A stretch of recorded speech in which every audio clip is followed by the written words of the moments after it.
3 makanan paling efektif untuk mencegah kram pada kaki pada lansia dan menguatkan otot. Apakah Anda merasa kelelahan saat bangun di tengah malam karena kram yang mengganggu di kaki atau berjuang dengan ketegangan otot yang menghambat mobilitas Anda? Kami punya kabar baik.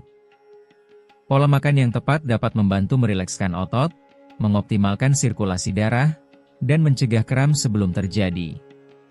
Dalam video kali ini, kami akan menunjukkan 3 makanan kunci yang berkontribusi untuk mencegah kram pada lansia, memperkuat otot mereka, dan mendukung mobilitas yang lebih baik. Jadi, ikuti kami karena tips nutrisi ini bisa membawa perubahan besar dalam kesejahteraan Anda. 1. Telur. Di antara berbagai makanan bergizi yang bermanfaat untuk kesehatan otot, telur menonjol sebagai sumber luar biasa dari vitamin dan mineral yang sangat penting. Tapi, bagaimana telur secara spesifik berkontribusi untuk mencegah kram pada kaki pada lansia? Mari kita temukan bersama. Kelelahan otot adalah salah satu penyebab utama kram, dan protein memainkan peran kunci dalam perbaikan dan pemeliharaan otot. Seiring bertambahnya usia, umum bagi seseorang untuk mengalami penurunan massa otot yang terkait dengan usia, sarkopenia, yang meningkatkan kecenderungan untuk mengalami kram dan kelemahan. Telur adalah sumber protein lengkap yang sangat baik, karena mengandung 9 asam amino esensial. Sebuah telur besar mengandung 6 gram protein berkualitas tinggi, yang berkontribusi untuk memperbaiki serat otot dan mengurangi kelelahan, mengoptimalkan fungsi kontraksi otot dan mengurangi frekuensi kram, meningkatkan daya tahan otot dan mengurangi risiko kram yang menyakitkan. Bagaimana vitamin D yang terkandung dalam telur berkontribusi pada penyerapan kalsium dan kinerja otot? Vitamin D memainkan peran penting dalam penyerapan kalsium dan fungsi otot. Tanpa jumlah vitamin ini yang cukup, masalah seperti kelemahan otot, kram, bahkan rasa sakit yang menetap bisa muncul. Penelitian menunjukkan bahwa lansia dengan kadar vitamin D yang rendah lebih cenderung mengalami kram pada kaki, baik dalam frekuensi maupun intensitasnya. Kuning telur adalah sumber alami vitamin D, yang bermanfaat untuk kesehatan tulang dan otot. Meskipun paparan sinar matahari adalah cara paling efektif untuk mendapatkan vitamin D, banyak orang dewasa yang lebih tua menghabiskan lebih sedikit waktu di luar ruangan, menjadikan sumber makanan sebagai hal yang sangat penting. Apakah konsumsi telur secara teratur dapat membantu mencegah kram yang disebabkan oleh kekurangan vitamin D? Ya, meskipun pola makan saja mungkin tidak cukup. Sebuah telur mengandung sekitar 40 UI vitamin D, sementara jumlah yang disarankan per hari untuk lansia berkisar antara 800 hingga 1000 UI. Untuk memastikan asupan vitamin D yang cukup, orang dewasa yang lebih tua dapat melengkapi telur dengan makanan susu yang diperkaya, seperti susu atau yogurt, ikan berlemak, seperti salmon dan sarden, suplemen vitamin D jika kadar vitamin D rendah. Menikmati waktu di luar ruangan untuk mendukung produksi vitamin D secara alami. Vitamin B12 sangat penting untuk fungsi sistem saraf yang baik. Jika kadarnya tidak mencukupi, transmisi sinyal saraf akan terganggu, yang dapat menyebabkan sensasi kesemutan, kejang otot, dan kram. Telur mendukung kesehatan sistem saraf dengan memberikan vitamin B12 dan kolin, yang sangat penting untuk melindungi mielina, lapisan yang melapisi saraf, mengoptimalkan transmisi sinyal antara otot dan saraf, memfasilitasi kontraksi dan relaksasi yang lebih lancar, mencegah kram yang disebabkan oleh neuropati, yang sering terjadi pada penderita diabetes dan lansia. Apakah lansia dengan kadar vitamin B12 rendah memiliki risiko lebih tinggi mengalami kram? Ya, lansia lebih cenderung mengalami kekurangan B12 karena beberapa alasan, seperti produksi asam lambung yang berkurang, yang menyulitkan penyerapan B12. Penggunaan obat-obatan secara rutin, seperti metformin atau obat antasida, yang menurunkan kadar B12. Diet terbatas yang mengurangi konsumsi makanan dari sumber hewani. Kekurangan vitamin B12 dapat menyebabkan kram otot berulang dan kurangnya kekuatan. Kerusakan saraf, yang menyebabkan sensasi terbakar, mati rasa, atau kesemutan. Anemia, yang membatasi aliran oksigen ke otot. Telur adalah sumber yang ekonomis dan mudah diserap dari vitamin B12, sangat bermanfaat bagi mereka yang mengurangi konsumsi daging. Berapa banyak telur yang sebaiknya dimasukkan dalam diet lansia untuk menjaga kesehatan otot tanpa merusak kolesterol? Penelitian menunjukkan bahwa konsumsi telur secara moderat, antara 6 dan 7 per minggu, aman untuk kebanyakan orang dan tidak memiliki dampak signifikan pada kadar kolesterol pada lansia yang sehat. Bagi mereka yang memiliki kolesterol tinggi atau penyakit jantung, disarankan untuk berkonsultasi dengan profesional kesehatan. Sebelum melanjutkan, ingat untuk memberikan like jika Anda menikmati video ini dan berlangganan saluran kami untuk mendapatkan tips terbaik tentang cara menarik kelimpahan dan kemakmuran ke dalam hidup Anda.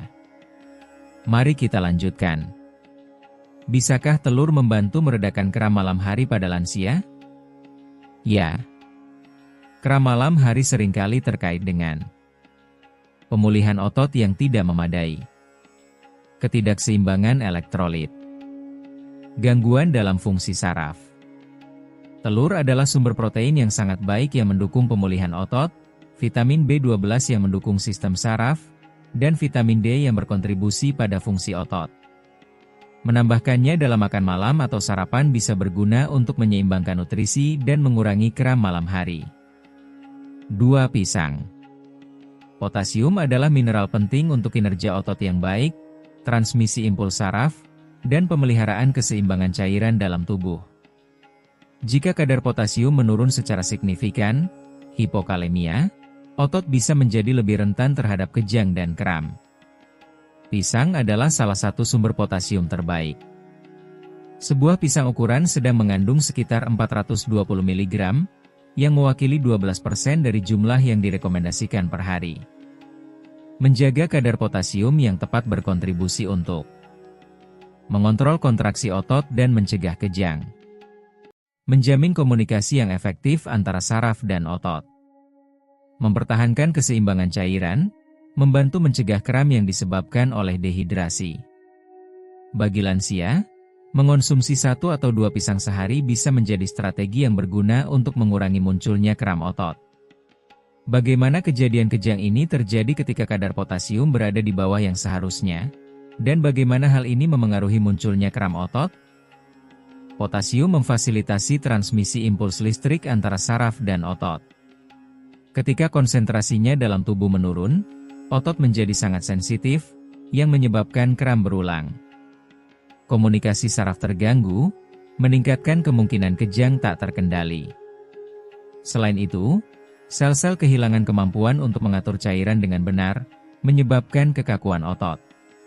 Penelitian menunjukkan bahwa lansia lebih cenderung mengalami kekurangan potasium, yang dapat disebabkan oleh penurunan nafsu makan, pola makan yang buruk, efek samping obat-obatan tertentu, seperti diuretik yang digunakan untuk mengontrol tekanan darah, berkeringat berlebihan, atau dehidrasi.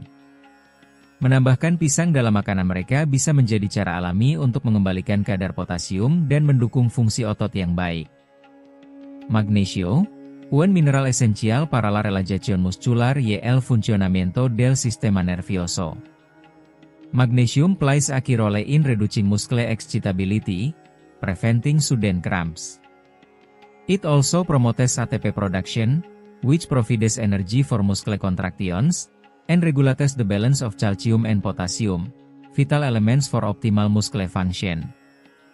Each banana provides 32 mg of magnesium, which helps prevent stiffness and muscle spasms. As many older adults do not consume the adequate amount of magnesium, including bananas in the diet, along with other magnesium-rich foods such as nuts and leafy greens, can help reduce muscle cramps and support better recovery. Nighttime leg cramps. Nighttime cramps are often linked to electrolyte imbalances, potassium and magnesium deficiencies, poor circulation, and dehydration.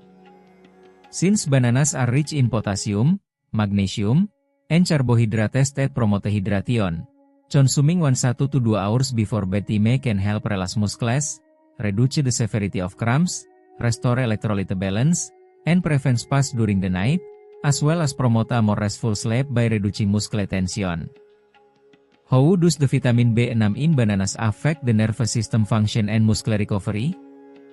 This component is essential for the well-being of the nervous system, as it helps regulate neurotransmitters that coordinate muscle movement.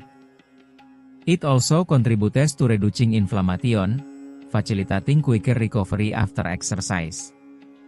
Additionally, it plays a crucial role in the formation of red blood cells, ensuring optimal oxygen transport to muscles.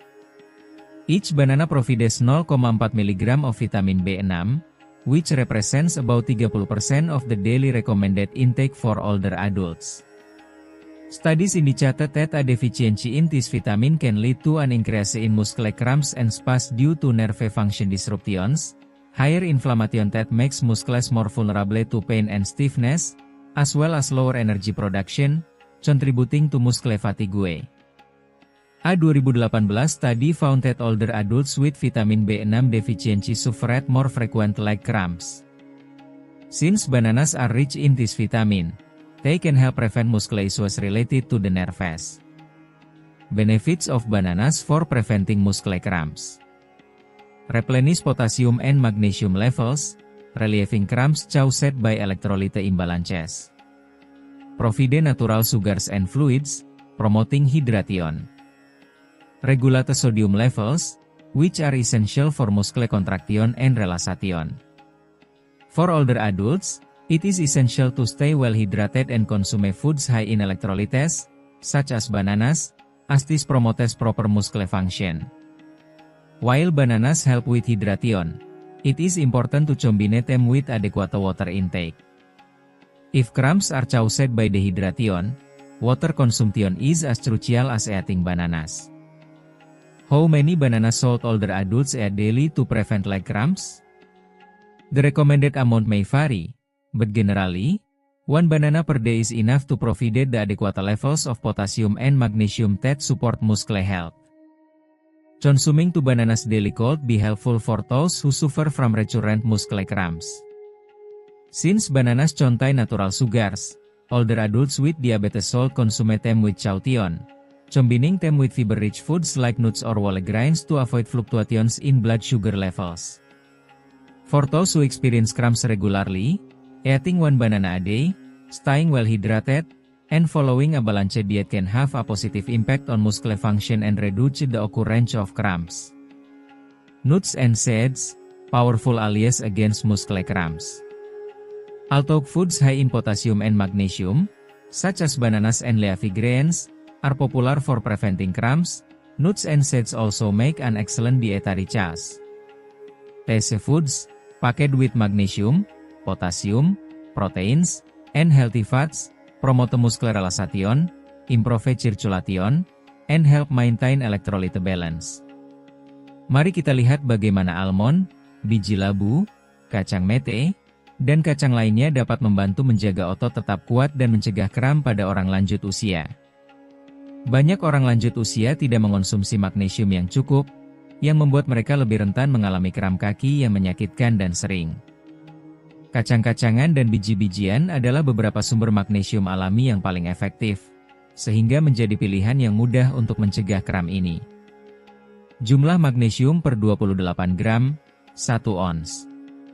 Biji labu, 168 mg, 40% dari jumlah harian yang disarankan. Almond, 77 mg, 20% dari jumlah harian yang disarankan. Kacang mete, 74 mg, 19% dari jumlah harian yang disarankan. Mengonsumsi sejumlah kecil kacang-kacangan setiap hari bisa berguna untuk mengembalikan kadar magnesium dan menjaga otot tetap rileks dan sehat. Meskipun pisang umumnya dikaitkan dengan kalium, berbagai jenis kacang-kacangan dan biji-bijian juga mengandung jumlah tinggi mineral penting ini. Jumlah kalium per 28 gram, 1 ons. Pistachio, 290 mg. Almond, 200 mg.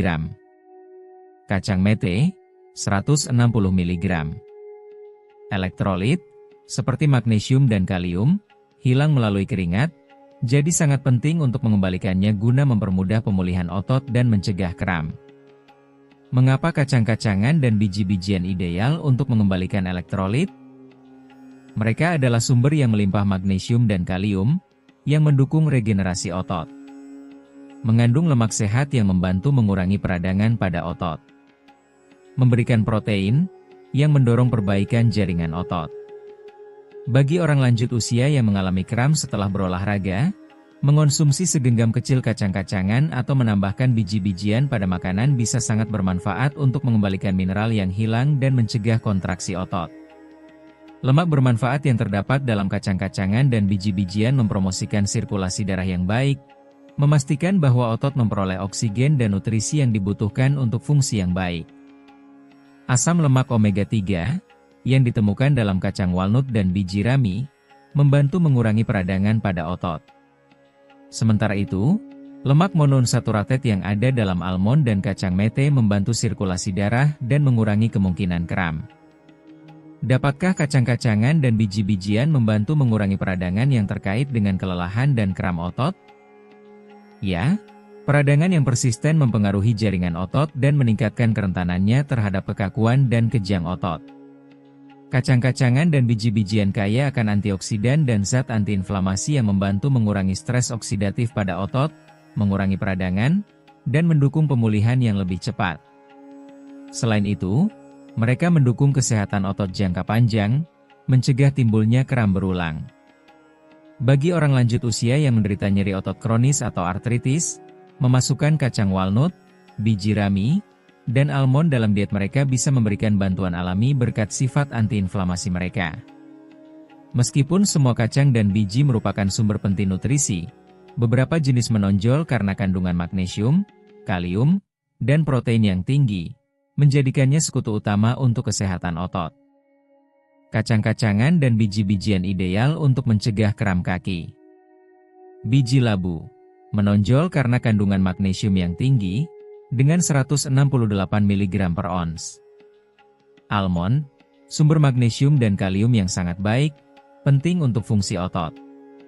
Pistachio, mengungguli dengan kandungan kalium yang tinggi, memberikan 290 mg per ons. Kacang mete, kaya magnesium dan lemak sehat yang mendukung sirkulasi. Kacang walnut, kaya akan omega-3, membantu mengurangi peradangan otot.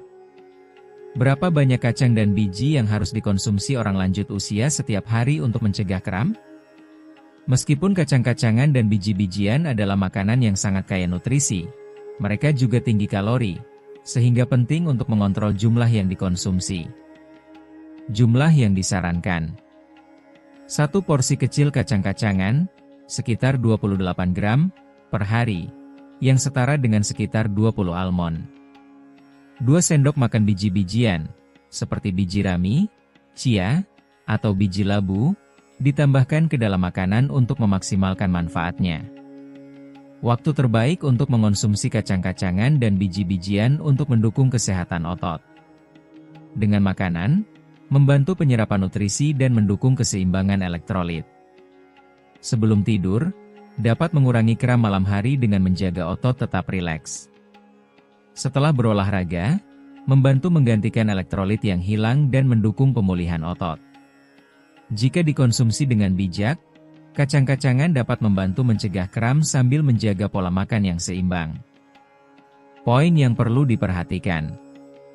Asupan kalori tinggi, mengkonsumsi dalam jumlah besar dapat menyebabkan peningkatan berat badan, sehingga sangat penting untuk mengatur porsinya. Kacang-kacangan dengan garam atau yang sudah diproses, kandungan natriumnya yang tinggi dapat menyebabkan dehidrasi, yang meningkatkan kemungkinan terjadinya kram. Alergi, beberapa orang mungkin alergi terhadap kacang-kacangan, sehingga disarankan untuk mencari sumber magnesium dan kalium lain. Masalah pencernaan, karena kandungan seratnya yang tinggi, kacang-kacangan dan biji-bijian bisa menyebabkan kembung atau ketidaknyamanan bagi orang yang memiliki pencernaan sensitif. Solusi: pilih kacang-kacangan tanpa garam, mentah, atau yang dipanggang kering, dan konsumsi dalam jumlah moderat untuk mendapatkan manfaatnya tanpa masalah. Bagi lansia yang ingin meredakan kram otot secara alami, Mengonsumsi segenggam kecil kacang kenari atau menambahkan biji-bijian dalam makanan sehari-hari bisa menjadi pilihan yang mudah dan lezat untuk menjaga kesehatan otot. Jika informasi ini bermanfaat, jangan lupa untuk memberi like pada video. Itu memungkinkan kami untuk terus membuat konten yang berharga untuk Anda. Tinggalkan komentar dengan pertanyaan atau saran mengenai topik yang ingin kami bahas di masa depan. Kami senang mendengar pendapat Anda. Dan jangan lupa untuk berlangganan dan mengaktifkan notifikasi agar Anda tidak ketinggalan tips kesehatan kami berikutnya. Tetap informasi, tetap sehat, dan sampai jumpa di video berikutnya. Menikmati kebebasan selama pensiun tidak hanya mungkin, tetapi juga bisa sangat memuaskan. Dengan mengadopsi strategi proaktif untuk memastikan kesejahteraan, keamanan, dan stabilitas finansial, Anda dapat terus menikmati hidup dengan sepenuhnya.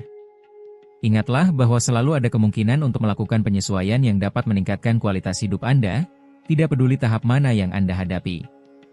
Mentalitas penyesuaian dan optimasi ini sangat penting untuk memanfaatkan setiap momen sebaik mungkin. Kesimpulannya, memutuskan tempat tinggal bagi orang lanjut usia adalah keputusan yang sangat pribadi dan kompleks.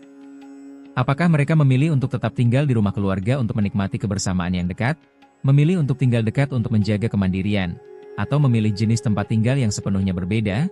Tujuan utamanya adalah memastikan tahun-tahun terakhir mereka penuh dengan kenyamanan, kebahagiaan, dan martabat. Pilihan tersebut harus mencerminkan kebutuhan dan preferensi individu, memastikan mereka menjalani masa emas mereka di lingkungan yang memberikan kepuasan dan kesejahteraan. Proses pengambilan keputusan ini harus dipertimbangkan dengan hati-hati untuk mencapai keseimbangan antara kedekatan dengan orang-orang terkasih dan pelestarian otonomi pribadi. Penting untuk mempertimbangkan berbagai faktor, baik emosional, praktis, maupun relasional, untuk menentukan pilihan yang paling sesuai dengan kebutuhan dan keadaan individu setiap orang. Keputusan ini tidak hanya harus mempertimbangkan kedekatan fisik, tetapi juga dukungan emosional dan kesejahteraan secara keseluruhan. Jika Anda merasa video ini bermanfaat, kami mengundang Anda untuk mengklik tombol "Suka" sebagai bentuk dukungan Anda. Bagikan video ini dengan teman dan keluarga yang dapat memperoleh manfaat dari informasi ini, dan jangan lupa untuk berlangganan saluran kami untuk mendapatkan lebih banyak konten yang mendorong refleksi tentang isu-isu penting dalam hidup. Partisipasi Anda sangat penting agar kami dapat terus menyediakan materi yang berharga dan mendukung komunitas kami. Kami sangat menghargai waktu dan minat Anda. Bagi banyak orang tua lanjut usia, keinginan untuk tinggal bersama anak-anak mereka lahir dari kebutuhan akan koneksi emosional yang erat dan rasa aman yang diberikan oleh kehidupan keluarga. Namun, kedekatan fisik saja tidak menjamin hubungan keluarga yang lebih baik. Oleh karena itu, lebih dari sekadar berbagi rumah, penting untuk membangun hubungan berdasarkan rasa hormat, kasih sayang tulus, dan dukungan emosional agar kedekatan fisik benar-benar membawa kesejahteraan. Banyak orang lanjut usia memilih untuk tinggal di dekat anak-anak mereka daripada berbagi rumah yang sama, yang memungkinkan mereka untuk tetap mandiri sekaligus cukup dekat untuk menerima kunjungan dan perawatan secara teratur. Pengaturan ini dapat membantu menghindari ketegangan antar generasi, sekaligus memberikan dukungan dan koneksi emosional yang dibutuhkan oleh orang tua maupun anak-anak. Pada akhirnya, keputusan tentang tempat tinggal di masa tua adalah hal yang sangat pribadi dan harus berfokus pada apa yang memberikan ketenangan dan kepuasan terbesar bagi setiap individu. Jika Anda merasa topik ini menarik, kami mengundang Anda untuk menyukai, membagikan, dan berlangganan saluran kami. Dukungan Anda sangat penting agar kami dapat terus menyediakan konten berkualitas. Kisah kedua, menemukan kenyamanan dalam kemandirian. Elvira dan Inson, orang tua dari 2 anak, mengejutkan banyak orang dengan keputusan mereka untuk tidak pindah bersama salah satu anak mereka, meskipun keduanya tinggal dan bekerja di Hanau. Ketika tiba saatnya setiap anak membangun keluarganya sendiri, Elvira dan Inson dengan hangat mendorong mereka untuk mendirikan rumah mereka sendiri. Elvira, yang pernah menjadi menantu di masa lalu, sangat memahami kesulitan hidup bersama mertua di bawah satu atap. Pengalaman itu memperkuat keyakinannya bahwa setelah anak-anak menikah, mereka harus membangun ruang hidup mereka sendiri. 3 tahun yang lalu, ketika anak bungsu Elvira menikah tetapi belum memiliki cukup dana untuk membeli rumahnya sendiri, dia meminta izin kepada orang tuanya untuk tinggal sementara di rumah mereka. Elvira menyetujui permintaan tersebut, tetapi dengan satu syarat, mereka hanya bisa tinggal selama 3 bulan. Jika dalam waktu itu mereka belum dapat membeli rumah, mereka harus mencari opsi sewa. Bukan karena kami keras, jelas Elvira, tetapi demi kesejahteraan mereka di masa depan. Setiap generasi memiliki cara hidup yang berbeda, dan tinggal bersama dalam waktu lama dapat menyebabkan konflik dan kesalahpahaman. Saat ini, anak sulung Elvira tinggal hanya beberapa menit jauhnya, memudahkannya untuk pergi bekerja. Sementara itu, anak bungsunya telah membeli apartemen tepat di sebelah rumah orang tuanya. Setiap akhir pekan, seluruh keluarga berkumpul di rumah Elvira dan Inson untuk menikmati makanan, tawa, dan momen berkualitas bersama. Ketika ditanya apakah mereka akan mempertimbangkan untuk pindah ke rumah salah satu anak mereka saat mereka semakin tua, Elvira dengan tegas menjawab, "Niat kami adalah menjual rumah 4 lantai ini dan menggunakan setengah uangnya untuk membeli apartemen yang lebih kecil, yang lebih mudah dirawat. Sisanya akan kami gunakan untuk masa pensiun kami. Jika suatu saat kami berada dalam kondisi yang sangat rentan, kami akan mempertimbangkan untuk mencari bantuan atau bergabung dengan komunitas lansia. Namun, tujuan utama kami adalah menghindari menjadi beban bagi anak-anak kami." Hal yang sama berlaku untuk Inson, yang memilih untuk hidup mandiri, terpisah dari anak-anaknya. Meskipun kedua anaknya yang sudah menikah mendorongnya untuk tinggal bersama mereka, Inson lebih suka tetap tinggal di rumah keluarga yang luas, tempat ia hidup sendirian. Terlepas dari segalanya, dia tetap terikat pada kehidupan di pedesaan. Dia berkata, "Di sini saya memiliki teman, dan saya sangat menghargai kebebasan yang saya nikmati. Di kota, hidup hanya sebatas pintu yang terus dibuka dan ditutup, dengan sangat sedikit interaksi pribadi." Ketika dia mengunjungi anak-anaknya di kota, dia melihat rutinitas monoton mereka. Mereka berangkat pagi-pagi, pulang larut malam, sibuk dengan komputer atau ponsel mereka. Satu-satunya interaksi mereka dengannya hanyalah salam singkat saat datang dan pergi dari rumah. Hidup di kota, dengan kesibukannya yang terus-menerus dan kekhawatiran terhadap orang asing, bukanlah sesuatu yang dia sukai. "Setiap orang memiliki gaya hidupnya sendiri," katanya, "dan saya tetap menikmati ritme kehidupan pedesaan yang tenang. Jika saya sakit, saya tahu tidak akan ada yang bisa merawat saya sepanjang hari. Solusinya adalah menyewa asisten, dan saya merasa nyaman dengan itu. Anak-anak saya bisa datang mengunjungi saya sesekali, dan itu sudah cukup bagi saya." Kisah-kisah ini mencerminkan tren yang berkembang di dunia saat ini. Semakin banyak lansia yang menjauh dari model keluarga multigenerasi tradisional. Banyak orang lanjut usia memilih untuk mengambil kendali atas kehidupan mereka di tahun-tahun terakhir mereka, lebih memilih kemandirian daripada bergantung langsung pada anak-anak mereka. Alih-alih tinggal di bawah satu atap, mereka lebih suka mempertahankan otonomi atau tinggal di dekat anak-anak mereka tetapi di tempat terpisah. Mereka telah merencanakan masa tua mereka dengan hati-hati, memilih untuk hidup mandiri sejak awal setelah anak-anak mereka membangun keluarga sendiri. Mereka menawarkan bantuan saat dibutuhkan, tetapi secara umum tetap mengendalikan hidup mereka. Mereka memutuskan sendiri apa yang akan dimakan, kemana akan bepergian, dengan siapa akan bersosialisasi, dan bahkan memilih tempat tinggal untuk lansia jika itu lebih nyaman bagi mereka. Bagi mereka, kemandirian ini memastikan kehidupan yang lebih memuaskan dan seimbang bagi semua pihak yang terlibat.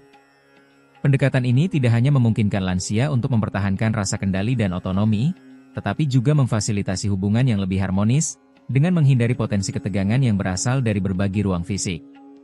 Kemandirian menjadi cara untuk menjaga martabat dan kesejahteraan di usia tua, sementara hubungan keluarga tetap kuat melalui kunjungan dan dukungan timbal balik, daripada tinggal bersama setiap hari. Jika video ini bermanfaat bagi Anda, tinggalkan komentar dengan angka 1. Jika tidak, gunakan angka 0 untuk membantu kami meningkatkan kualitas. Kisah ketiga, beradaptasi dengan kehidupan di panti jompo. Setelah kematian suaminya, Ibu M membuat keputusan yang berani dan sadar. Dia menjual rumahnya dan menggunakan uang pensiunnya untuk pindah ke panti jompo swasta. Keputusan ini mengejutkan anak-anaknya, yang awalnya ragu dengan gagasan ibunya tinggal di panti jompo. Mereka berpikir bahwa memiliki keluarga yang bisa merawatnya sudah cukup. Mereka takut keputusan ini bisa mencerminkan citra negatif tentang mereka, seolah-olah mereka menghindari tanggung jawab untuk merawat ibu mereka di usia tua. Namun, Ibu M menjelaskan keputusannya kepada anak-anaknya dengan tenang dan jelas. Dia menyadari bahwa, karena usianya yang semakin lanjut, gaya hidupnya tidak lagi cocok dengan rutinitas sibuk anak-anak dan cucunya. Tinggal bersama bisa menyebabkan konflik dan ketidaknyamanan bagi kedua belah pihak. Menghabiskan hari sendirian di rumah kosong sementara anak-anaknya bekerja, tanpa tetangga sebayanya di gedung tempat tinggalnya di perkotaan, membuatnya merasa bahwa tinggal di panti jompo jauh lebih sesuai dengan kebutuhannya. Ibu E merasa bahwa pindah ke panti jompo tidak hanya akan memberinya teman dan aktivitas yang ia butuhkan, tetapi juga akan mencegah ketegangan yang tidak perlu dengan keluarganya. Di panti jompo, ia menemukan teman sebaya dan menikmati perawatan yang baik dengan makanan yang disediakan. Anak-anaknya dapat mengunjunginya kapan saja, memberikan ketenangan dan rasa aman bagi semua orang, mengetahui bahwa masing-masing berada di lingkungan yang memungkinkan mereka berkembang. Meskipun pada awalnya anak-anaknya merasa bersalah atas keputusan tersebut, perasaan itu memudar ketika mereka melihat kebahagiaan dan kesehatan ibunya di pusat perawatan. Saat perayaan hari besar, ia biasanya menghabiskan beberapa minggu bersama keluarganya sebelum kembali ke panti jompo.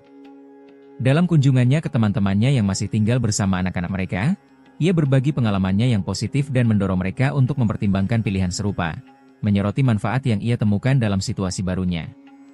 Demikian pula, Tuan S memilih menggunakan pensiunnya untuk tinggal di panti jompo daripada pindah ke kota bersama putranya. Anak laki-lakinya satu-satunya pindah ke kota karena pekerjaan, menikah, dan membangun keluarganya sendiri. Setelah istrinya meninggal, Tuan S mempertimbangkan untuk tinggal sendiri di rumah pedesaannya. Namun, anak-anaknya dengan gigih memintanya untuk pindah ke kota agar bisa tinggal bersama mereka.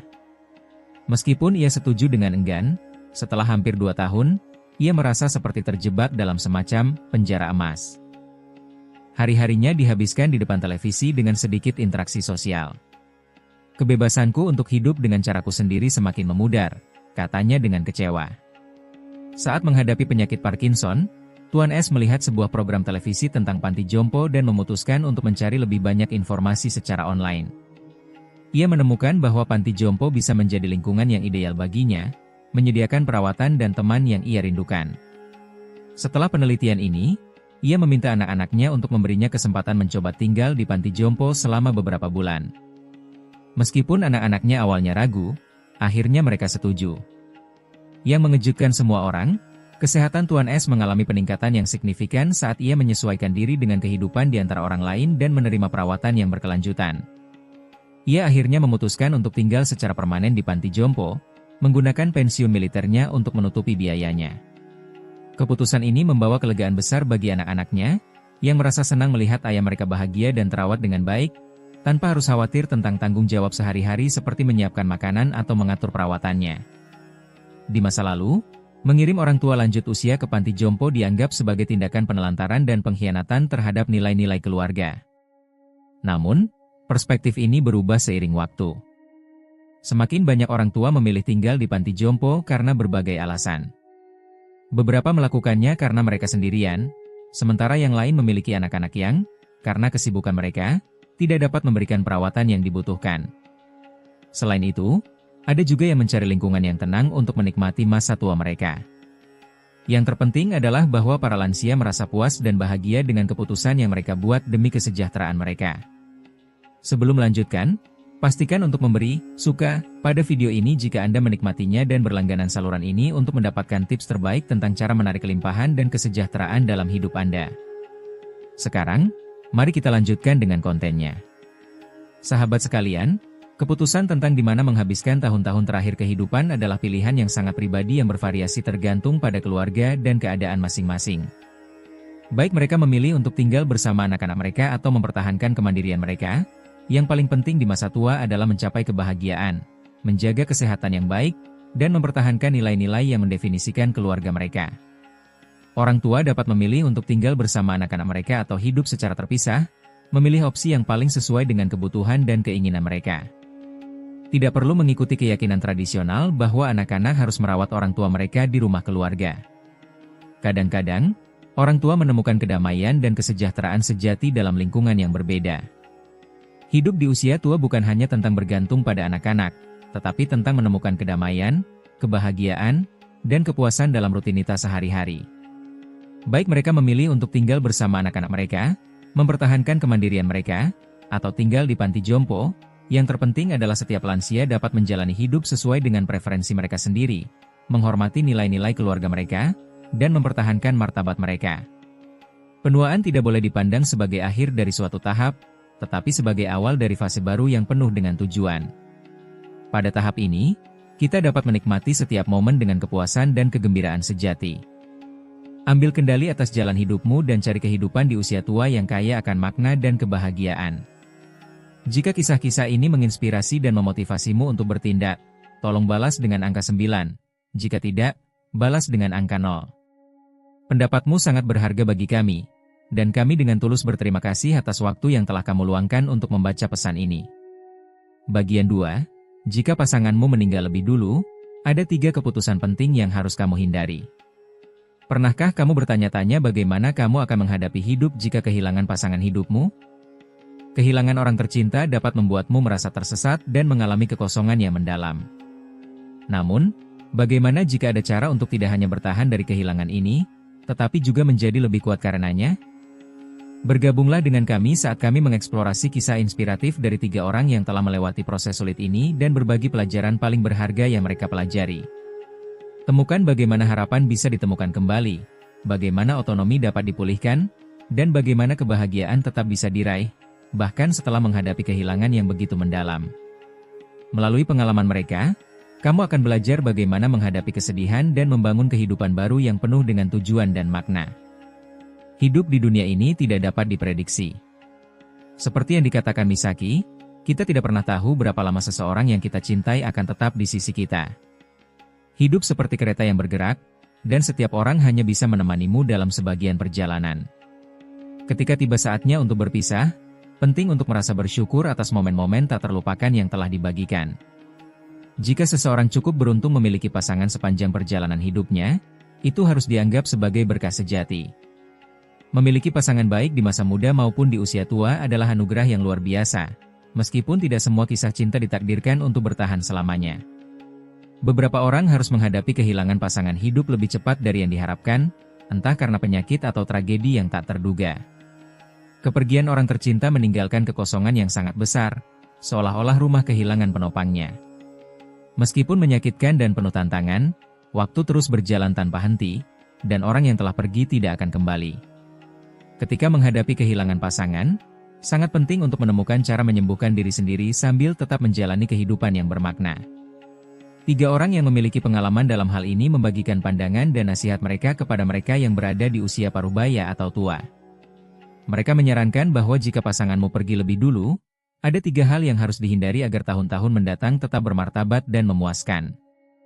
Mengikuti saran ini dapat membantumu menjadikan tahap akhir kehidupan lebih mudah dikelola dan lebih kaya makna. Pertama, sangat penting untuk tidak membiarkan diri larut dalam kesedihan yang berlebihan dalam jangka waktu yang lama. Bayangkan kehilangan seseorang yang telah menjadi bagian integral dari hidupmu selama bertahun-tahun. Kehilangan ini sangat mendalam, dan meskipun kenangan dapat memberikan sedikit penghiburan, mereka juga dapat memperparah kesedihan. Kisah Kalista menggambarkan perjuangan antara penderitaan dan ketahanan. Pada usia 67 tahun, ia menghadapi kehilangan suaminya yang sangat menyakitkan dan menemukan dirinya berada di persimpangan jalan. Bagaimana melanjutkan hidup ketika orang yang paling dicintai sudah tiada? Perjalanan Kalista, dari keputusasaan menuju pencarian tujuan baru, menunjukkan ketahanan jiwa manusia. Pengalamannya tidak hanya mencerminkan kesedihan, tetapi juga kebangkitan harapan dan proses belajar kembali untuk menjalani hidup. Bergabunglah dengan kami untuk mengeksplorasi kisah mengharukan ini dan temukan bagaimana, bahkan di saat-saat tergelap, cahaya dan makna baru dalam hidup tetap bisa ditemukan. Kalista, yang kini berusia 67 tahun, berbagi kisahnya. Pada usia 64 tahun, saya kehilangan suami saya. Setiap kali mengenang saat itu, saya masih merasa sulit menerimanya. Saat itu, saya merasa seperti bayangan diri saya sendiri, seolah-olah segalanya telah kehilangan maknanya. Saya sering berharap bisa menyusulnya. Saya sering menangis hingga tertidur, terutama di malam hari saat insomnia menyerang saya. Saya menghabiskan waktu lama menatap tempat tidur besar kami, merasakan kehampaan di sisi saya. Tidak mungkin menghindari kesedihan, tetapi ketika melihat foto-foto lama kami, di mana kami tampak begitu bahagia, saya menyadari bahwa mungkin saya harus berusaha lebih keras. Suami saya tidak ingin saya tenggelam dalam penderitaan. Meskipun kesedihan begitu dalam, saya tahu bahwa air mata tidak akan membawanya kembali. Oleh karena itu, saya terus melangkah maju, meskipun dengan rasa sakit, mencoba menjalani kehidupan yang layak dan membiarkannya, dimanapun dia berada, menemukan kedamaian. Itulah cara yang harus saya tempuh. Kalista akhirnya memahami satu hal yang mendasar. Meskipun perpisahan antara kehidupan dan kematian adalah salah satu pengalaman paling menyakitkan, mereka yang telah pergi tidak lagi bersama kita, sementara kita yang masih hidup harus terus menjalani kehidupan. Tidak peduli seberapa bahagianya masa lalu atau betapa berharganya kenangan itu, kita tidak boleh terjebak di dalamnya dan melupakan untuk menghargai keindahan masa kini serta janji masa depan. Belajar untuk menatap ke depan dan menikmati saat ini bukan hanya tanggung jawab pribadi, tetapi juga cara untuk membiarkan orang yang telah pergi beristirahat dengan tenang. Ketika pasanganmu telah pergi lebih dulu, penting untuk tetap tenang, menemukan penghiburan, menjaga kesehatan, dan tetap berpikiran jernih tanpa membiarkan kesedihan menguasai dirimu. Secara perlahan, ubah cara berpikirmu, bangun kembali kepercayaan dirimu, dan jalani hidup yang mandiri serta penuh semangat. Tetaplah berpikiran positif, makan saat merasa lapar, tidur saat merasa lelah, nikmati jalan-jalan di taman, dan jelajahi tempat-tempat baru. Jangan terlalu bergantung pada orang lain. Belajarlah untuk menikmati kesendirian dengan anggun dan bijaksana, memperkaya kehidupan batinmu, serta menikmati kesendirian seperti anggur tua yang semakin bernilai seiring waktu. Ketika merasa kesepian, carilah teman untuk mengobrol tentang berbagai hal dan temukan kepuasan dalam kebersamaan dengan diri sendiri. Dengan cara ini, tahun-tahun kesendirian bisa menjadi tahap kehidupan yang memuaskan. Menghadapi kehilangan pasangan adalah salah satu ujian terberat yang bisa dialami seseorang. Kisah Kalista menyoroti betapa pentingnya memahami dan menghadapi hal ini. Pertama, pengalamannya menunjukkan bahwa penderitaan adalah emosi universal yang tidak membedakan usia, asal-usul, atau budaya. Kisahnya mengajarkan kita bahwa merasakan kesedihan mendalam dan kesepian setelah kehilangan orang tercinta adalah reaksi yang normal dan dialami oleh banyak orang. Menyadari bahwa orang lain juga telah melalui situasi serupa dapat memberikan penghiburan, karena membuat mereka yang berduka merasa tidak sendirian dalam rasa sakit mereka. Kedua, pengalaman Kalista, dari keputusasaan hingga menemukan tujuan baru, menegaskan betapa pentingnya ketahanan. Hidup bisa membawa perubahan yang tak terduga dan menyakitkan, tetapi kisahnya menunjukkan bahwa seseorang masih bisa bangkit dan menemukan makna baru, bahkan setelah kehilangan yang besar. Pesan ini sangat penting karena memberikan harapan bagi mereka yang saat ini sedang menghadapi kesulitan serupa. Kalista menunjukkan kepada kita bahwa meskipun rasa sakit mungkin tidak akan sepenuhnya hilang, ada jalan menuju kebahagiaan dan pemenuhan diri. Pengalamannya juga menyoroti pentingnya perawatan diri dan kesehatan mental. Saat mengalami penderitaan yang intens, mudah untuk melupakan betapa pentingnya menjaga diri sendiri dan kesejahteraan mental. Keputusan Kalista untuk fokus pada kesejahteraannya, menemukan kebahagiaan dalam hal-hal kecil sehari-hari, dan mempererat hubungan dengan teman-temannya menunjukkan strategi efektif yang bisa sangat berharga bagi mereka yang menghadapi situasi serupa. Pendekatannya menunjukkan bagaimana praktik-praktik ini dapat menjadi kunci untuk mengatasi kesedihan dan membangun kehidupan yang bermakna meskipun menghadapi kesulitan. Kisahnya mendorong orang untuk mengutamakan kesejahteraan mereka, mencari dukungan, dan tidak takut untuk kembali menikmati hidup. Kisah Kalista juga menyoroti bagaimana kenangan dapat memainkan peran penting dalam proses penyembuhan. Dia menemukan penghiburan dalam melihat kembali foto-foto lama dan mengenang momen bahagia yang dia bagikan dengan suaminya. Menghargai kenangan indah dapat menjadi alat yang ampuh dalam menghadapi kehilangan, karena memungkinkan seseorang untuk menghormati orang yang dicintai sambil tetap melanjutkan hidup. Terakhir, pengalaman Kalista menekankan pentingnya fokus pada masa kini dan apa yang ditawarkan oleh masa depan. Kisahnya menunjukkan bahwa meskipun wajar untuk merasakan kesedihan dan nostalgia terhadap masa lalu, juga sangat penting untuk mencari sumber kebahagiaan dan tujuan baru. Keseimbangan antara mengenang masa lalu dan merangkul masa kini sangat penting untuk menjalani kehidupan yang utuh, bahkan setelah kehilangan yang mendalam. Singkatnya, pengalaman Kalista menjadi pengingat yang kuat tentang ketahanan jiwa manusia. Kisahnya menyoroti pentingnya belas kasih terhadap diri sendiri, kekuatan penyembuhan dari kenangan, dan perlunya menemukan keseimbangan antara menghargai masa lalu dan menyambut masa depan. Pengalamannya memberikan harapan sekaligus panduan berharga bagi mereka yang sedang menjalani proses berduka yang kompleks. Pernahkah Anda berpikir tentang bagaimana kehidupan orang tua lanjut usia yang tinggal bersama anak-anak dewasa mereka? Apakah mereka menemukan kenyamanan dan kepuasan, atau menghadapi tantangan dan kecemasan yang tak terduga? Dalam kisah ini, Nyonya Ember, seorang janda berusia 65 tahun, berbagi pengalamannya tinggal bersama putrinya dan kemudian memilih untuk hidup mandiri. Ceritanya memberikan pelajaran berharga tentang pentingnya kemandirian dan mencari kebahagiaan sejati di usia lanjut. Bergabunglah dengan kami saat kami mengeksplorasi kisahnya dan menemukan mengapa.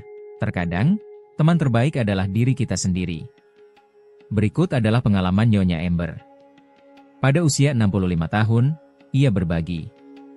Setelah suami saya meninggal, saya menghabiskan beberapa tahun tinggal bersama putri saya, tetapi sekarang saya hidup sendiri lagi. Awalnya, saya berpikir bahwa dukungan timbal balik antara orang tua dan anak adalah sesuatu yang alami. Seperti berpikir, saya merawatmu saat kecil, dan kamu menemani saya di usia tua. Namun, meskipun saya mencurahkan seluruh usaha saya untuk keluarga putri saya, yang saya alami justru semakin jauhnya hubungan kami. Seiring waktu, baik saya maupun suami telah pensiun dari pekerjaan. Saya tidak pernah mempertimbangkan untuk hidup sendiri karena saya membayangkan bahwa kami akan menua bersama. Namun, penyakit merenggut suami saya dan meninggalkan saya sendirian. Saat itu, putri saya baru saja melahirkan cucu saya, dan menantu saya menyarankan agar saya pindah bersama mereka dan berhenti dari pekerjaan saya. Saya sangat menghargai tawaran mereka dan dukungan yang mereka berikan. Saat melihat cucu saya merasa seolah-olah suami saya telah lahir kembali, yang membuat saya memutuskan untuk menghabiskan seluruh waktu dan energi saya membantu pekerjaan rumah tangga di rumah putri saya.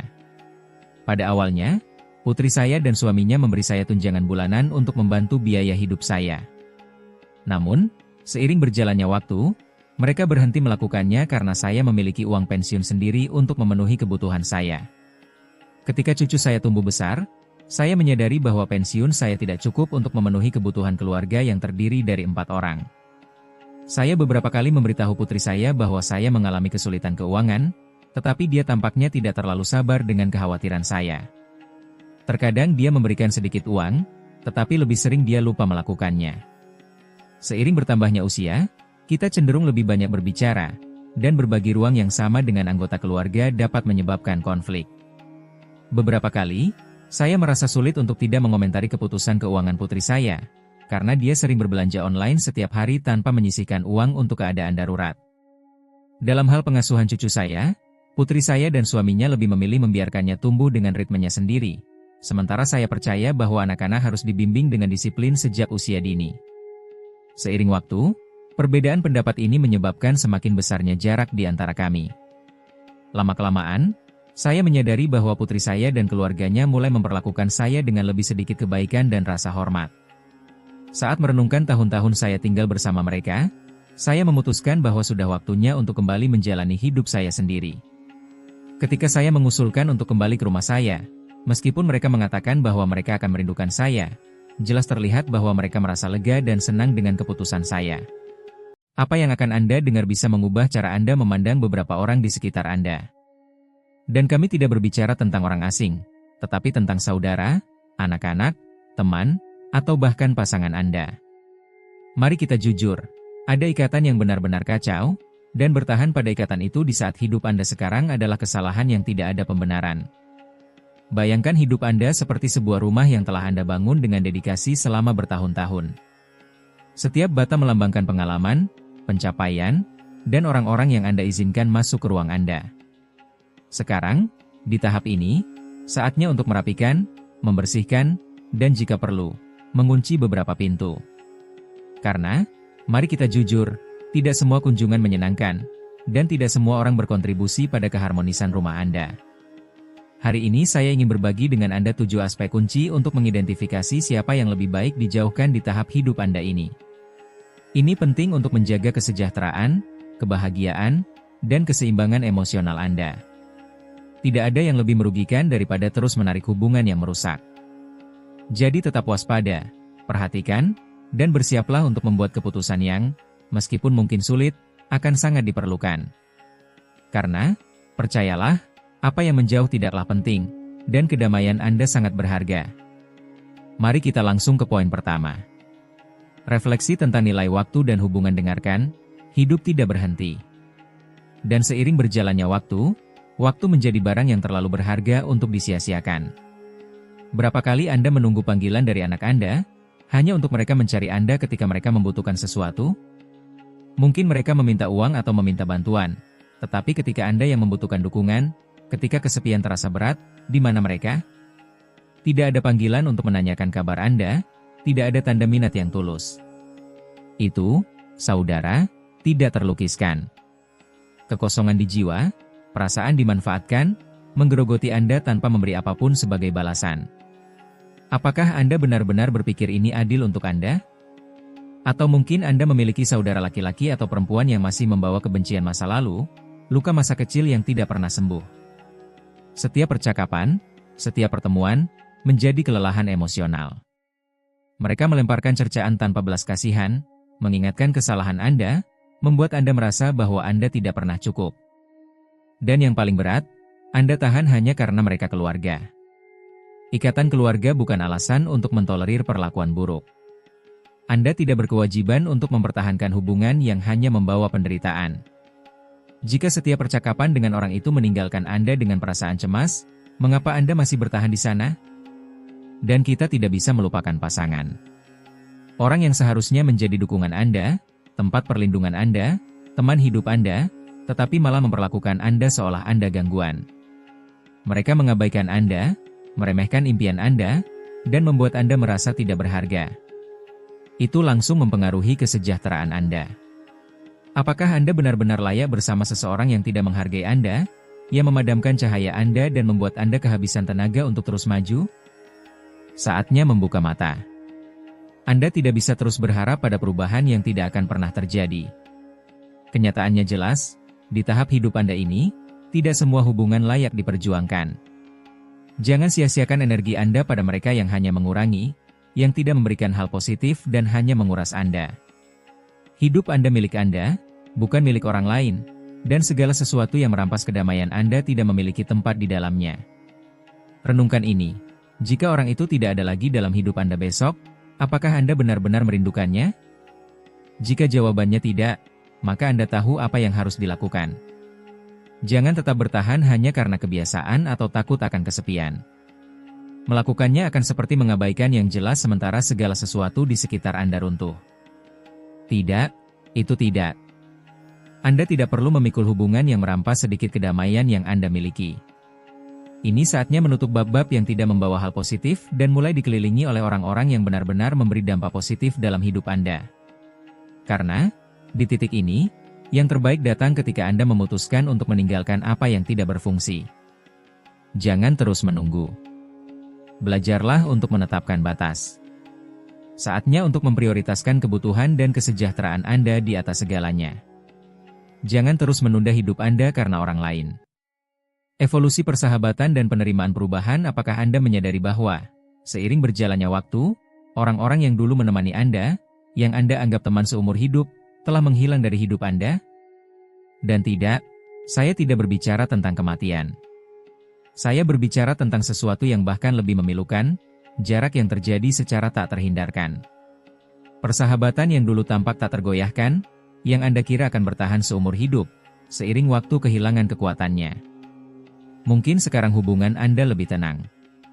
Mungkin Anda berbagi waktu dengan sekelompok orang sebaya Anda, menikmati permainan kartu, percakapan tentang kehidupan, menari atau bepergian. Dan itu sangat baik. Sebelum melanjutkan, ingat untuk memberi like jika kamu menikmati video ini, dan berlangganan saluran untuk menerima tips terbaik tentang bagaimana menarik kelimpahan dan kemakmuran dalam hidupmu. Mari kita lanjutkan. Terkadang, terlihat seolah-olah orang mulai melupakanmu, membuatmu merasa bahwa dunia perlahan menjauh. Tetapi dengarkan baik-baik, ini bukan akhir dari segalanya. Ini bukan bencana atau akhir dari ceritamu. Ini, hanya saja, bagian dari kehidupan. Persahabatan berkembang, berubah, atau dalam beberapa kasus, menghilang, dan tidak ada cara untuk mencegahnya. Orang datang dan pergi dalam hidup kita, dan itu sangat alami. Pada usia 60, 70, atau 80 tahun, sudah tidak ada gunanya terus berusaha untuk menjaga hubungan yang tidak memberi manfaat. Apa gunanya tetap dekat dengan seseorang yang hanya menguras energimu? Jika sebuah persahabatan tidak memberi ketenangan atau kesejahteraan, saatnya untuk melepaskannya. Memang menyakitkan, pasti. Tetapi kenyataannya, tidak semua hubungan dibuat untuk bertahan selamanya. Orang-orang berkembang, dan kamu juga. Mungkin kamu tidak lagi merasa memiliki minat yang sama atau berbagi prinsip yang sama. Percakapan yang dulu membuatmu terjaga hingga larut malam kini terasa tidak berarti. Dan itu tidak apa-apa. Tidak perlu mempertahankan hubungan hanya karena nostalgia atau takut sendirian. Dan izinkan aku mengajarkanmu sesuatu yang penting. Hargai persahabatan dan keluarga yang benar-benar bertahan. Mereka yang tetap di sisimu, tanpa memandang waktu atau jarak. Mereka adalah orang-orang yang benar-benar penting. Hubungan yang otentik dan tulus itulah yang memberi nilai dalam hidupmu. Karena, di tahap hidupmu saat ini, yang penting bukan kuantitas, melainkan kualitas. Seiring berjalannya waktu, seseorang akan menyadari bahwa orang-orang yang benar-benar berharga adalah mereka yang tetap di sisimu. Mereka yang menerima dirimu tanpa berusaha mengubahmu, yang tidak mengkritikmu atau mendekatimu hanya untuk keuntungan pribadi, baik untuk meminta bantuan atau untuk membandingkan diri, tetapi untuk bersenang-senang bersama, tertawa, bahkan berbagi keheningan yang terasa damai. Itulah yang mendefinisikan persahabatan sejati. Meskipun pada awalnya terasa berat, saatnya untuk melepaskan apa yang tidak lagi memberi manfaat, untuk memberi ruang bagi yang benar-benar penting. Hubungan yang otentik, dalam, dan didasarkan pada saling menghormati. Jadi, ketika seseorang menjauh, jangan anggap itu sebagai kegagalan. Ingatlah bahwa setiap orang mengikuti jalannya sendiri, dan kamu punya jalanmu. Yang penting adalah pada akhirnya, kamu dikelilingi hanya oleh mereka yang membuatmu merasa baik tentang dirimu sendiri. Menolak tanpa rasa penyesalan bukanlah tindakan egois, melainkan tanda cinta diri. Ini adalah prioritas, menghargai dirimu dan memenuhi kebutuhanmu, sesuatu yang mungkin sudah kamu tunda terlalu lama. Jika kamu tidak mengambil inisiatif itu, tidak ada yang akan melakukannya untukmu. Renungkan ini, ada banyak pengalaman yang bisa kamu nikmati daripada terjebak dalam kewajiban yang tidak memberi manfaat apa-apa. Inilah masalahnya, banyak orang berpikir bahwa menikmati kesendirian berarti terisolasi, yang merupakan kesalahan besar, karena tidak sama antara berada sendiri dan merasa kesepian. Kenyataan mungkin terasa tidak nyaman, tetapi itu penting. Beberapa orang akan menyarankanmu untuk keluar lebih sering, untuk bergaul, atau tidak mengurung diri, seolah-olah menghargai ruang pribadimu adalah hal yang negatif. Jangan jatuh dalam pemikiran itu, bahkan dalam mimpi terburukmu. Ruangmu adalah milikmu, dan melindunginya adalah tindakan keberanian. Jadi, bangunlah. Tidak perlu dikelilingi kekacauan untuk mengalami hidup. Kedamaianmu memiliki nilai lebih tinggi daripada apapun, dan kamu tidak perlu memberi penjelasan kepada siapapun karena memprioritaskan kesejahteraanmu. Selalu ingat ini, menetapkan batas bukan berarti kehilangan siapapun, tetapi menemukan dirimu kembali. Jangan mencari perhatian atau teman dengan cara yang putus asa. Kedamaian, ketenangan, dan kesejahteraan yang kamu rasakan ketika kamu harmonis dengan dirimu sendiri sangat berharga. Dan itu adalah hadiah yang pantas kamu berikan setiap hari. Perhatikan, jika apa yang telah aku katakan sejauh ini menyentuhmu atau kamu mengenali seseorang di dalamnya, tetaplah untuk mendengarkan apa yang akan datang. Itu akan sangat membuka mata untukmu. Tetapi sebelum itu, jika kamu sudah sampai di sini, tinggalkan komentar yang memberitahukan dari mana kamu menonton video ini. Aku mengundangmu untuk berlangganan jika kamu belum menjadi bagian dari komunitas kami dan beri aku like. Aku benar-benar menghargainya. Jangan lupa, jeda video sebentar dan beritahu dari mana kamu menonton. Sekarang, mari kita lanjutkan ke poin ketiga, menerima transformasi dan menetapkan batas. Kamu tidak bisa terus berpikir bahwa kamu memiliki energi, kesabaran, atau impian yang sama seperti 3 dekade yang lalu, karena itu sudah tidak lagi demikian. Dan itu bukan hal yang buruk. Apa yang memang menjadi masalah adalah terus membawa situasi dan orang-orang yang sudah tidak cocok dengan fase baru dalam hidupmu. Berapa banyak lagi yang akan kamu toleransi sebelum melepaskan apa yang sudah tidak berarti? Pikirkan bagaimana kamu menarik koper lama, penuh dengan barang-barang yang sudah tidak berguna, tetapi kamu terus membawanya hanya karena di suatu waktu itu penting bagimu. Dan tahukah kamu apa yang terjadi? Koper itu semakin berat, membuat punggungmu sakit, kaki lelah, dan yang terburuk, di dalamnya tidak ada yang benar-benar kamu butuhkan. Begitulah banyak hubungan dan komitmen yang kamu pertahankan, beban yang merusak hidupmu. Tinggalkan koper itu sekarang, karena aku akan memberimu kebenaran yang sulit diterima. Tidak semua orang yang pernah ada di sisimu layak untuk tetap berada dalam hidupmu. Ada teman-teman yang tertinggal, pasangan yang tidak lagi sejalan dengan prinsipmu, dan keluarga yang hanya mengingatmu ketika mereka membutuhkan sesuatu. Dan kamu terus membawa semua itu seolah-olah kamu adalah binatang pembawa beban. Cukup sudah. Kamu berhak menolak. Menolak keluar ketika kamu tidak ingin, menolak kunjungan yang menguras energimu, menolak percakapan yang hanya membuatmu merasa buruk. Orang-orang yang benar-benar menghargaimu tidak akan menekanmu untuk melakukan sesuatu yang merugikanmu. Dan mereka yang melakukannya, biarkan mereka pergi. Cuca ini dengan seksama. Jangan berharap anak yang tidak tahu terima kasih itu tiba-tiba menjadi orang yang penuh kasih sayang. Jangan berpikir bahwa persahabatan yang selalu membuatmu merasa rendah diri kini akan mengakui dirimu. Jangan terus membuang waktu membayangkan sesuatu yang tidak pernah ada. Hidup tidak lagi berputar di sekitar memiliki banyak teman atau menyenangkan semua orang, tetapi dalam menemukan kedamaian dengan beberapa orang yang benar-benar penting. Apa gunanya memiliki rumah yang penuh orang jika akhirnya kamu merasa kosong? Lebih baik sedikit, tetapi asli. Ini yang paling penting, kamu tidak perlu memberi penjelasan kepada siapapun. Jika kamu memilih untuk menjauh dari seseorang atau berhenti merespons, itu sepenuhnya pilihanmu. Tidak perlu membenarkan dirimu, karena merawat dirimu sendiri bukan tindakan egois, tetapi tindakan pelestarian. Ingat selalu ini, yang berharga selalu lebih banyak dari yang melimpah. Dan saat ini dalam hidupmu, yang penting adalah dikelilingi oleh orang-orang yang memberimu manfaat, bukan yang menguranginya. Kamu tidak lagi harus memikul masalah orang lain. Oleh karena itu, tinggalkan apa yang sudah tidak menguntungkanmu dan buka hatimu untuk kedamaian yang benar-benar menjadi hakmu. Nomor 4. Kekuatan kesendirian dan koneksi diri pada tahap ini dalam hidup. Banyak di antara kita mungkin telah mengalami momen kesendirian. Dan sebenarnya, tidak ada yang negatif tentang itu. Banyak orang takut untuk sendirian, mengaitkan kesendirian dengan penolakan, kesedihan, atau perasaan diabaikan. Tetapi izinkan saya memberitahu sesuatu. Kesendirian bisa menjadi salah satu sekutu terbaikmu. Pernahkah kamu menyadari bahwa semakin banyak waktu yang kamu habiskan dalam kesendirian, semakin banyak kamu menemukan dirimu sendiri? Tidak, saya tidak bermaksud menyarankanmu untuk mengasingkan diri di sudut meratapi apa yang sudah tidak ada. Saya berbicara tentang kesendirian yang tidak harus menjadi penderitaan. Ini adalah kesempatan yang diberikan waktu dan ruang untuk mendengarkan dirimu dan menemukan kembali dirimu sendiri. Jika kamu merasa selalu bergantung pada seseorang untuk bahagia, ini saatnya untuk melihat segalanya dengan jelas. Pernahkah kamu berhenti untuk berpikir tentang apa yang telah kamu lakukan selama ini? Kamu telah mencari kebahagiaan di luar dirimu yang sebenarnya sudah ada di dalam dirimu. Kamu tidak membutuhkan orang lain untuk merasa utuh. Siapa yang membuatmu percaya bahwa kebersamaan dengan orang lain akan memberimu kedamaian? Mungkin kamu akan merasa lebih tenang saat sore yang sunyi di rumah, membaca buku bagus atau mendengarkan radio, daripada dikelilingi orang-orang yang tidak memberi apa-apa dalam hidupmu.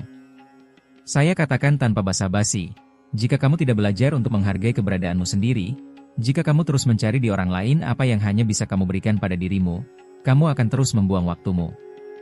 Dan percayalah, waktu tidak lagi mendukungmu. Apa yang akan kamu pikirkan jika saya katakan bahwa kursi kosong di ruang tamumu, meja hanya untukmu, bisa menjadi sekutu terbaikmu? Karena, pada kenyataannya, yang benar-benar penting adalah bagaimana kamu berhubungan dengan dirimu sendiri, bukan dengan orang lain. Jangan buang 1 menit pun mencari di orang lain apa yang hanya bisa kamu temukan di dalam dirimu. Hidup di saat ini tidaklah rumit. Kamu tidak perlu menunggu peristiwa besar untuk merasa utuh. Itulah momen-momen sederhana dalam kehidupan sehari-hari yang benar-benar membuat perbedaan. Apakah kamu ingat secangkir kopi di pagi hari, suara burung di luar, cahaya matahari yang menyelinap melalui jendela? Kebahagiaan kecil itulah yang benar-benar membentuk hidupmu. Masalahnya adalah kamu terus mencari sesuatu yang lebih besar ketika apa yang sudah kamu miliki lebih dari cukup untuk bahagia. Jangan salah paham. Saya tidak menyarankanmu untuk tidak menikmati kebersamaan dengan orang yang kamu sayangi. Apa yang ingin saya katakan adalah, jangan serahkan kebahagiaanmu ke tangan orang lain. Jangan biarkan dirimu menjadi tahanan dari kebutuhan konstan untuk dikelilingi agar merasa utuh. Manfaatkan waktumu sendirian sebagai kesempatan unik untuk menyambung kembali dengan dirimu, untuk menjadi dirimu yang sejati dan menikmati apa yang kamu miliki. Kedamaian batin adalah harta yang hanya bisa kamu raih. Jadi mulai sekarang, tinggalkan pikiran hanya bertahan dalam kesendirian dan mulailah menikmatinya. Kerentanannya dan kepercayaan dalam hubungan ketika kamu masih muda, kamu diajari untuk menyembunyikan kelemahanmu, hanya menunjukkan apa yang baik, apa yang tampak sempurna. Mereka mengatakan kamu tidak boleh menunjukkan ketakutan, kamu harus selalu tampak kuat dan yakin. Namun, ada saatnya, dan saat itu datang ketika kamu melewati usia 70, 80, di mana kamu memahami sesuatu yang sangat penting. Apa yang benar-benar menghubungkanmu dengan orang lain bukanlah kekuatanmu, tetapi kerentanannya. Renungkan sejenak, berapa kali kamu takut menunjukkan kelemahanmu? Berapa kali kamu menyimpan kekhawatiranmu untuk menghindari orang lain melihatmu sebagai orang yang rapuh? Tetapi izinkan saya memberitahu sesuatu yang jelas, menjadi rentan bukan berarti menjadi lemah, tetapi hanya lebih manusiawi. Dan justru kerentanannya yang memiliki kekuatan untuk menciptakan hubungan yang autentik dan sejati, yang benar-benar berarti. Mungkin, pada titik ini dalam hidupmu, dengan semua yang telah kamu alami dan pelajari selama bertahun-tahun, kamu telah memahami betapa pentingnya untuk jujur dengan orang lain. Mengungkapkan, saya takut, atau, saya tidak bisa melakukan seperti dulu, tidak mengurangi nilai dirimu. Sebaliknya, itu membuatmu lebih nyata. Orang-orang di sekitarmu, baik itu keluarga, teman, atau pasangan, tidak mengharapkan melihat topeng kesempurnaan, tetapi orang yang autentik, dengan ketakutan, ketidakamanan, dan pengalaman yang bisa dibagikan. Jika kamu tidak jujur tentang apa yang benar-benar kamu rasakan, lalu bagaimana kamu bisa membangun hubungan yang benar-benar memberi nutrisi? Inilah kebenaran yang paling langsung, cinta yang sejati dan persahabatan yang autentik berkembang karena kepercayaan. Dan kepercayaan itu tidak tercipta hanya dengan menunjukkan apa yang baik, apa yang bersinar atau apa yang tampak sempurna. Kepercayaan dibangun melalui kerentanannya. Ketika kamu mampu membuka hatimu, berbagi ceritamu, dan menunjukkan bekas luka-lukamu, kamu memberi kesempatan untuk benar-benar dipahami. Saat itulah hubungan menjadi nyata, karena orang lain benar-benar tahu siapa dirimu. Saat mencapai akhir kehidupan, apa yang sebenarnya penting? Hubungan yang dangkal atau hubungan di mana kamu bisa menjadi diri sendiri tanpa harus menyembunyikan siapa dirimu? Kerentanan, meskipun awalnya sulit diterima, memberi perasaan kebebasan. Dan yang paling berarti, ia memberimu kesempatan untuk berhenti menyembunyikan kelemahanmu. Karena, jujur saja, kita semua memiliki kekurangan. Kita semua pernah melakukan kesalahan. Kita semua pernah melewati masa-masa rapuh. Mengakui hal ini, baik pada diri sendiri maupun orang lain, adalah yang memungkinkanmu hidup dengan ketenangan. Disinilah muncul pelajaran penting. Dengan mengakui keterbatasan, ketakutan, dan kegagalanmu, kamu mulai menciptakan kedamaian batin yang sesungguhnya. Kamu tidak perlu menjadi sempurna untuk memiliki nilai. Tidak perlu selalu memiliki semua jawaban. Kamu tidak harus menjadi penyelamat bagi semua orang. Yang benar-benar mendefinisikan dirimu, dan yang memperkuat hubunganmu, adalah keaslian dan kerentananmu. Tidak ada yang mencintaimu karena apa yang kamu coba tunjukkan, tetapi karena siapa dirimu yang sebenarnya. Saatnya melepaskan gagasan palsu bahwa kamu harus selalu kuat. Kenapa? Karena sekarang kamu memahami apa yang benar-benar berharga. Hubungan yang tulus, ketenangan batin, dan kesempatan untuk menjalani hidup sebagaimana adanya, tanpa menyembunyikan apapun. Itulah kekuatan yang sebenarnya. 7. Memprioritaskan perawatan diri. Ada satu titik dalam hidup di mana kamu menyadari sesuatu yang mendasar. Tubuhmu telah berubah, dan itu adalah hal yang wajar. Kamu tidak bisa lagi mengabaikan apa yang tubuhmu coba sampaikan.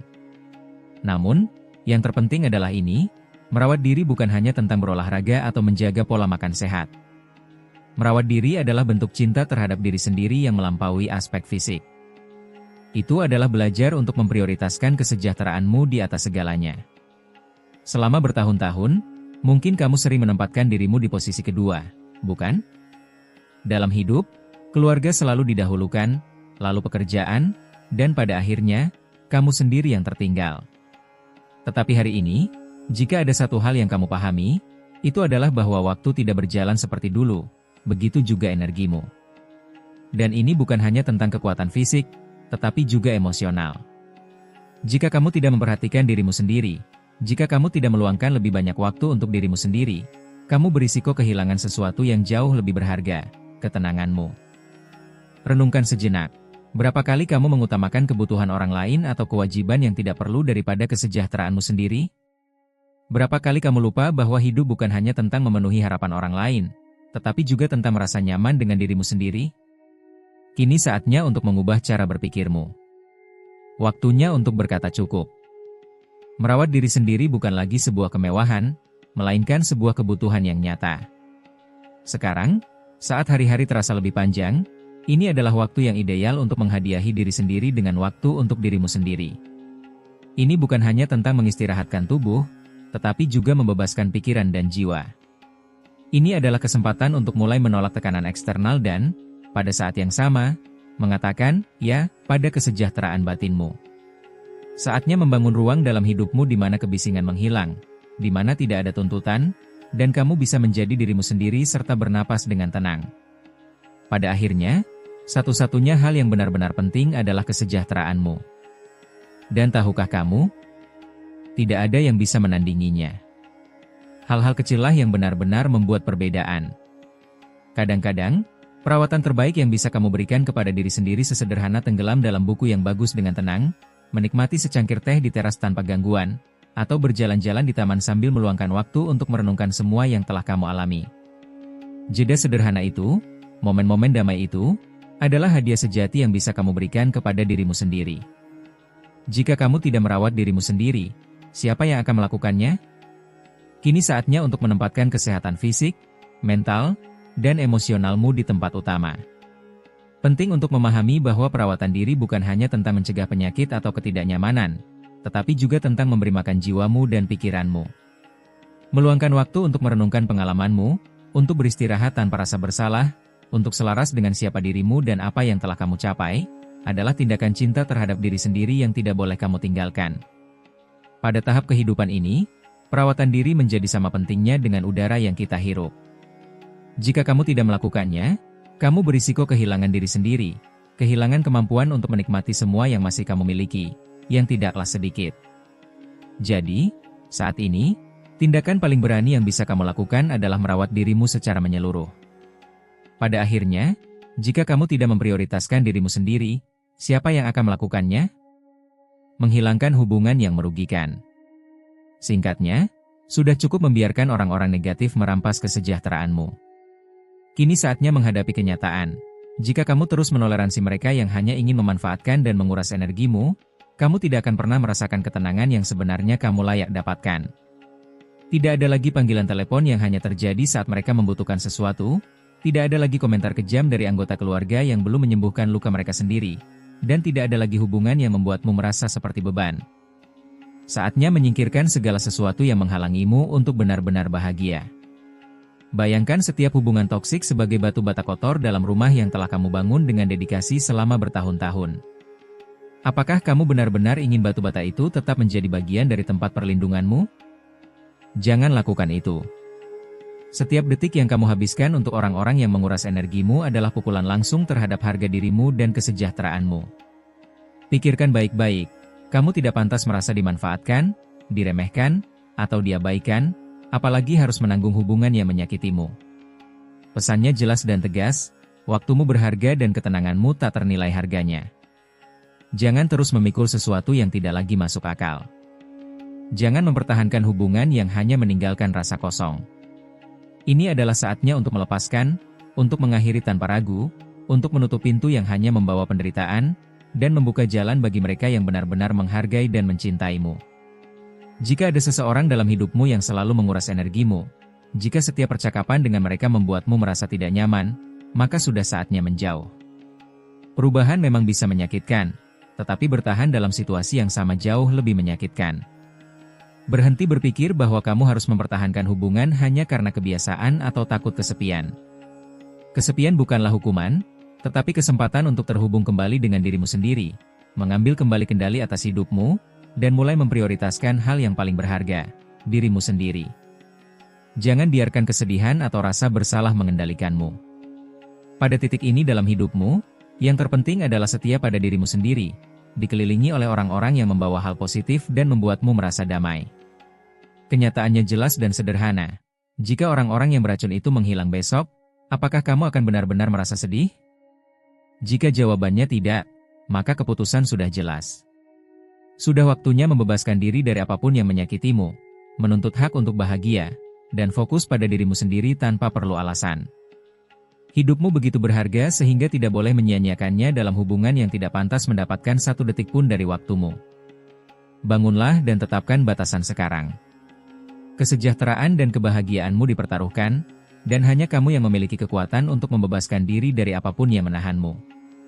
Kita telah sampai di akhir. Dari lubuk hati, aku berharap saran-saran ini bermanfaat bagimu dalam tahap hidupmu saat ini. Aku ingin tahu pendapatmu tentang apa yang kita bagikan dalam video ini. Aku ingin mendengar opinimu. Apakah kamu pernah mengalami atau sedang mengalami salah satu situasi yang kita bahas hari ini?